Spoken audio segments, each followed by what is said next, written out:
Volvo. Меняем подогрев сиденья. Снимаем обшивку, так вот. Есть такие колечки, разгинаем.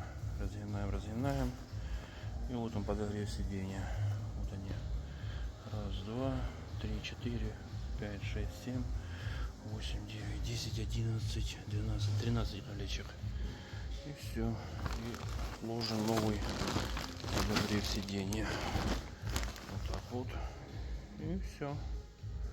Volvo V40.